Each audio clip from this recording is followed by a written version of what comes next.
Can you be chosen as a child, This one not because looks you are sturdy special, enough. but simply because you are Please, available? sir. Can you Quiet. stand in a line while strangers look at you, and then one of them decides to take you as if you are something that can be owned?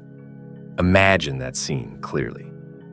A small child standing among a group of children, eyes searching for a familiar face, for a voice they recognize, for anything that can make them feel safe. But there is no one, only strangers watching, choosing, and leaving.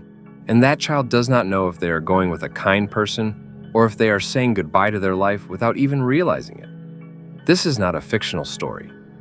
This actually happened as part of one of the strangest social phenomena in history.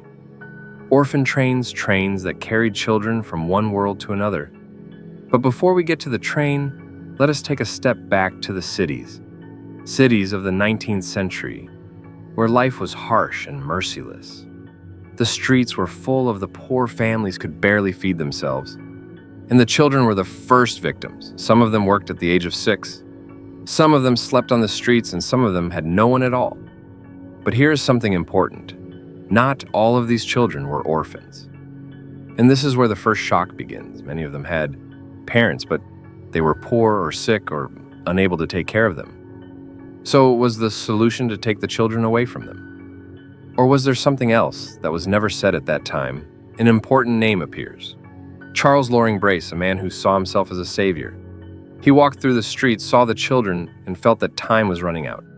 He believed the city was destroying them, that if they stayed, they would become criminals or worse, so he decided to save them. But his method was unusual. Instead of fixing the city, he decided to remove the children from it completely. His idea was simple: send the children to the countryside where there are families, work, and a cleaner life.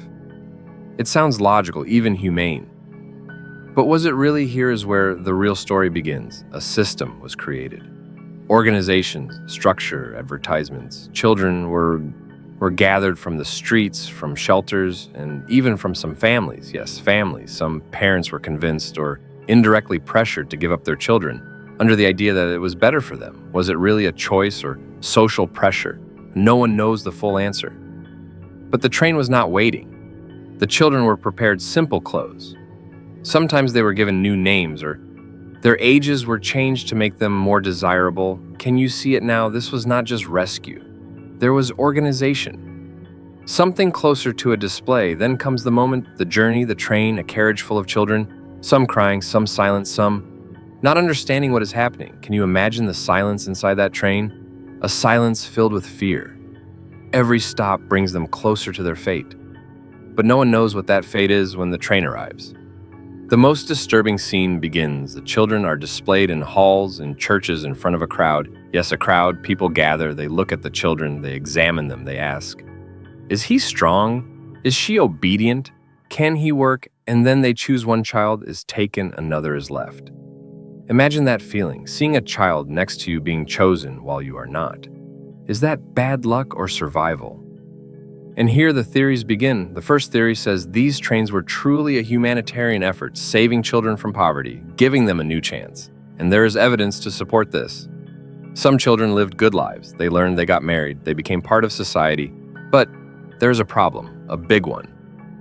Not all stories are happy, and this is where the second theory appears. A theory that says what happened was not just rescue, but also exploitation. How simply families in the countryside needed labor, children, cheap, obedient, who do not complain. Suddenly, a train arrives full of children. Is that a coincidence or an opportunity? Some families were looking for a child not to raise, but to work, and here the darker stories begin. A child working from sunrise to night, without pay, without education, without love, just labor. A girl treated like a servant. No school, no games, no childhood, only orders.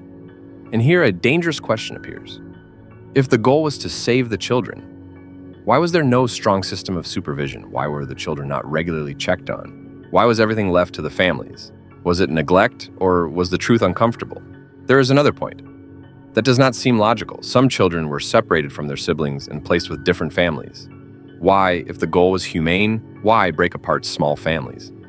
Was it about easier distribution or something else? The deeper you go, the more you realize the story is not simple. It is complex, full of contradictions. Some people believe this project saved thousands of children. Others believe it destroyed many lives, and the truth may be somewhere in between, but there is something that cannot be ignored: more than 200,000 children. This is not a small number. This is a whole generation moved, changed, reshaped. Can something like this happen without consequences, without stories left untold? And this is where we go deeper. There are real testimonies, children who grew up and spoke. Some said, "This train saved me," but others said something completely different. "It took me from my life and did not give me a better one." And here the truth begins to split. It is not one story, but hundreds of thousands of stories, each one different, each one carrying another face of the truth. And this is the moment we need to stop and ask, can the same event be salvation for one person and a disaster for another? Can intentions be good, but the results painful? And can all of this be justified with one phrase?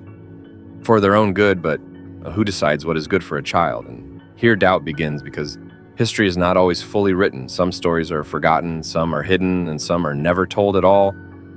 And in the middle of all this, the questions remain hanging without answers. Were these children victims or survivors, or both?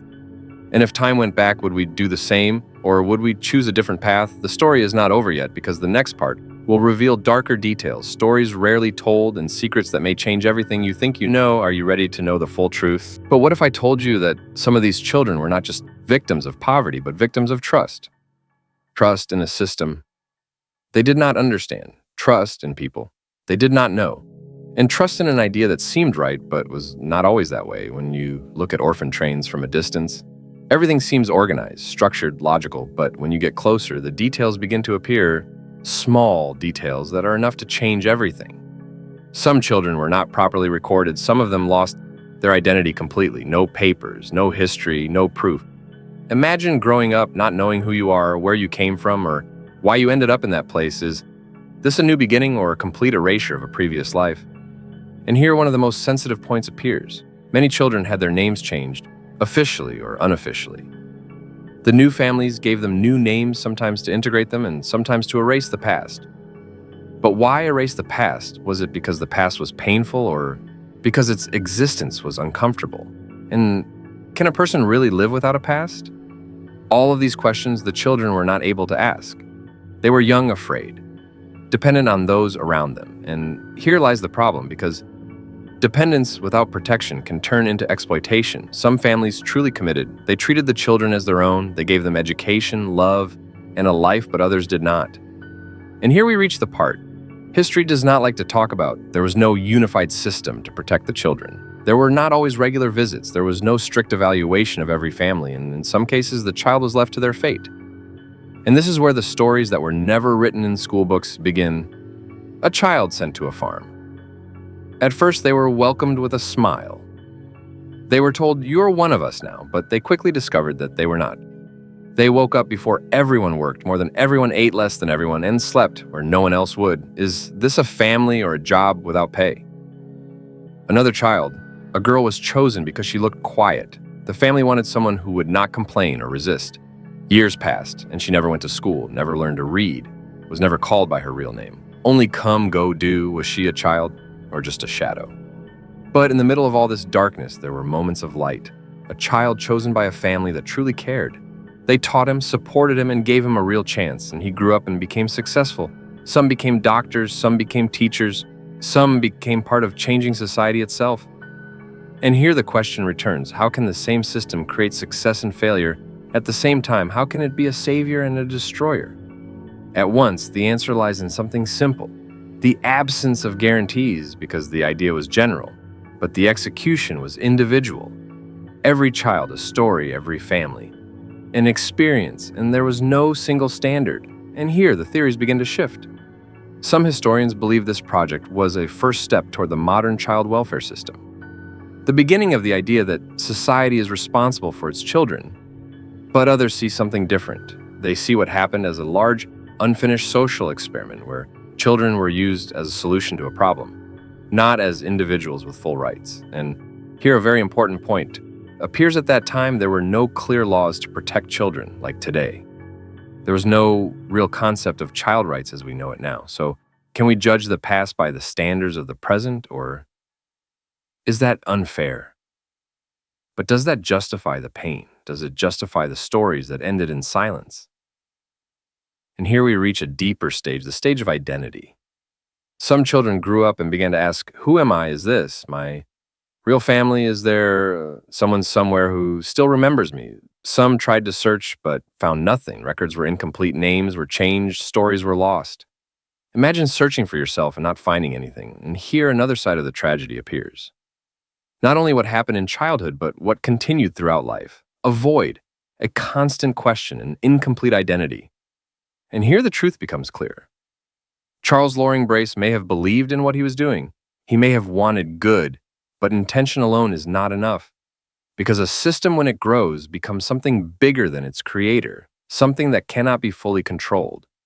And here lies the danger, because the decisions were not always in the hands of those who understood or those who cared, but sometimes in the hands of those who simply wanted to benefit. And over time, criticism began to appear. People started to ask, what is happening to these children? Are they okay? Are they being exploited? And here change slowly began, laws, systems, oversight. And with time, the project stopped in 1929, but did the story end? Not really, because its effects are still there in families and stories. In the unanswered questions, some descendants of those children discovered the truth years later. Shock, surprise, pride sometimes, and pain at other times, because they realized their history was not what they thought. And here we reach the most important question: were the orphan trains a mistake, or were they a necessary step in a time that did not know better? Were they rescue or exploitation, or a complicated mix of both? The answer is not clear, and it never will be, because the truth is not one story, but thousands of stories, each carrying a different face. But one thing is certain. When it comes to children, any decision, no matter how right it seems, can carry consequences that cannot be undone. And here we return to the beginning, to that child standing in line, waiting, not knowing who will take them, where they will go, or what will happen to them. Was that child lucky, or did they simply have no choice? And in the end, maybe the real question is not what happened to them, but how did the world allow this to happen on such a scale? And if it happened once, could it happen again in a different way in our time?